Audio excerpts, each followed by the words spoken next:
What is up, ladies and gentlemen, and welcome to another Throwback Thursday. And today I'm very excited because we're going to be talking about the old school PC first-person shooter called Doom. And if you never played Doom, then I am sorry, because this was a fantastic, over-the-top, fun game. My first ever game on the PC was Doom, and it was also my first-person shooter. So I guess we're killing two birds with one stone in this episode here. But yeah, so Doom, many nights and many days were spent playing this game, and even if I had beaten it, I would go back just to see if I could find all the secrets, because there's so many secrets and hidden doors and hidden guns and all that stuff, but there was just so much to discover in such a simple world that was Doom. And you're seeing a lot of the action that I'm going to show you is from the first episode of the Ultimate Doom trilogy called Knee Deep in the Dead. Now, when I first played this game, Knee Deep in the Dead was all I knew, and then later on, I discovered that there was actually more episodes that I could play, and this was also the first game that I ever bought a strategy guide to, because there was just so much to take in and learn about. And also, it was important to have the maps, because you could get lost as hell in some of these levels here. But primarily throughout the game, you use a shotgun. I mean, there's, I think, like 6 or 7 different weapons. And one of the secret weapons was the chainsaw, which you see right up here on the pedestal. And to find some of these weapons, you had to go through some insane corridors and different routes and mazes that were totally hidden, only could be accessed by flipping switches. But once you found them, the reward was pretty worth it. For example, like the BFG 9000, which is something I didn't get any footage of, but one of the more popular guns in the game, because it eliminated everything in its line of sight, and it was awesome. But not to take anything away from the chainsaw, of course, because all you had to do was find some meat, and you were ready and raring to go. Like right here, yeah, chainsaw 'em up, yeah! And you too, you deserve some too, yeah!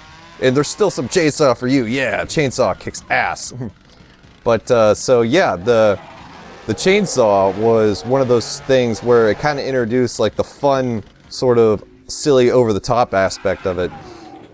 And as you would go on, you would run into some different monsters, kind of like this pink demon that you're going to see right here, which I always called a pig, but according to the strategy guide, it's called a demon, or I don't know if it had a different name, but those start to become more common. You run into a ton of soldiers, and the whole story is sort of, you're a Marine that gets shipped off to a scientific laboratory, or I really don't know what you call it, but it's on Mars, and hell itself has come to Mars and taken over the entire base and turned all your Marine buddies into zombies with guns that try to shoot you. You got to go around, find the key cards, avoid all these traps, because sometimes when you just open a door or walk over a certain spot, you would be totally screwed with a bunch of enemies that would come out and shoot you. And the whole idea was to find the key cards to be able to unlock the specific locked doors, because primarily that would lead to the exit, but it would not be before you go through quite the onslaught of enemies to get to that exit. And then there would be times where you have to go through really complex mazes, and the map was one of the more important things in the game. You could find like the entire map somewhere in the level, like you run over an icon, and then you're able to unlock the whole map so you can follow it. But the map was very important, because as you can see in these small corridors, the combat gets close and you can get lost real easy. And eventually you do get some more powerful weapons, like this is the rocket launcher, and boom. Nothing funnier than blowing up somebody's guts all over the place. And like I said, you could just walk a certain spot and then all of a sudden tons of enemies are behind you. And this is the chain gun, which is actually a really good weapon, but it's not as good against some stronger enemies. So Knee Deep in the Dead, that's pretty much it. This is the final level. I wanted to show you the final level just to kind of go over the first boss fight. Knee Deep in the Dead is not very hard. If you can sort of find all the weapons, find enough armor, and keep your health at a good status, then you'll be well prepared for the final boss fight. And they do throw a lot of ammo at you, so you don't have to worry too much about that. But you want to make sure you've got plenty of rockets, because the final two, well, I guess the final two bosses, yeah, it's two, it's not just one, you get two, is what they call a Baron of Hell. And these things take friggin' punishment, so I think I unload about 10 rockets, 5 apiece. And when you beat them, the whole level kind of opens up. And what you have to do is actually, it took me a while to figure this out, back when I was like 10 years old playing this game. You have to walk over here, and the end of the game is basically waiting for these slow-ass stairs to form up so you can walk onto this teleport pad. And it teleports you into this room of blackness, and you're just surrounded by enemies, and you get your ass totally kicked, and that's it, you win the game. So I've never really seen anything else kind of like that where you're rewarded for beating the game by getting killed. So that's pretty much knee-deep in the dead. Now, there are a total of 4 episodes for the original Ultimate Doom. Knee Deep in the Dead was most of the footage that I showed you. The Shores of Hell is a little bit more of the same, and Inferno is the final chapter. Thy Flesh Consumed is sort of a bonus that came with the PC Ultimate Doom, and I'm going to talk about that later. But what I want to show you first before I get into that is the final level of Inferno, and the boss fight here is just tremendously ridiculous. So the ominous door, you open this up, I get out my plasma rifle because I know what's coming, turn the corner, and what do you see is one of my greatest fucking fears ever, is a robot fucking mega spider, and it has a chain gun mounted to the bottom of it that just annihilates you. The level is filled with other tough enemies, so you got to take them out as fast as you can because you don't want to be dealing with too much. And I got lucky here because as I was playing this, I hadn't beaten this yet, and I was able to get 2 of the bad guys to fight each other. So it was able to open me up to a little bit of an easier time dealing damage to the spider demon. And then my controller goes fucking haywire as I'm trying to switch to the BFG because this thing is a powerful beast, and I end up getting the kill on it with only 4% health and beating the game. So I just wanted to show you that was kind of really lucky. So now let's talk about Thy Flesh Consumed, which is the hardest fucking episode in the history of this game. And just getting through the first level is annoying as shit because enemies just come out of fucking nowhere, and they throw a shotgun at you right off the bat, just kind of out of mercy or pity or whatever.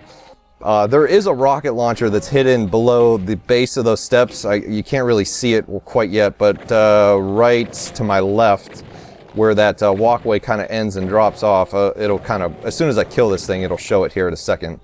And right there is where it was at the bottom. If you jump into that pit, you can get a rocket launcher, but it doesn't really matter because there's just enemies everywhere. And I had a really hard time just playing this level to get some footage of it. This was my first attempt, and it probably took me another 9 attempts to beat it, because I finally got a strategy. The only way to beat this is just to be fucking meticulous. You really have to take your time. But if you do manage to beat it, then I got a big surprise for you coming up. So this is pretty much where I failed almost every time, is I run out of ammo for my shotgun, which is the best, most reliable weapon in the game. So I have to switch back and forth to my pistol, just hoping, praying to God I kill somebody with a shotgun or find some shotgun ammo laying around. And what happens is I kind of get into a comfort zone, find a chain gun, and then I'm like, all these enemies are going to spawn behind me, and one of them is a Baron of Hell, which, if you remember, is the final boss from the first episode, which I think is bullshit because it's the first damn level of this episode. So I die, and that's it. So if you do manage to get past that first level, which I did here at 13% health, that sucks. Just don't even consider yourself a good player because you got past that, because the next level is hard as fucking hell. And on the PC version, it was a little bit easier because I could just put in God mode, but on the 360 version for the arcade, which is what I'm playing here, I can't use any cheat codes. And just look at this shit. Like, do I even have to say anything? You've got enemies coming at you everywhere. And it's kind of one of those complex levels where there's a lot of, I don't know what you would call it, verticality, where you can go up and down. There's sub-levels, you can jump down and run backwards and all kinds of different shit. So even if you manage to get past this is just the opening part, okay? I haven't even moved from that platform, but there's just enemies everywhere you go. You open a door, there's 6 imps, and yeah, those are called imps, by the way. They shoot fire at you. There's enemies in this window where there's another Baron of Hell. I don't know if you can see that. There's another Baron of Hell up there that I'm shooting rockets at. There's a douchebag here I kill. This Baron of Hell takes me forever. And then as soon as you get the plasma rifle, it unlocks 3 more Barons of Hell. So basically, if you can get past these 3 Barons of Hell, you could probably beat the level. But I always run out of health or die because it takes so much punishment for them to die, and I've never beaten this episode. So that's basically Doom. Thanks for watching. Everybody, peace out.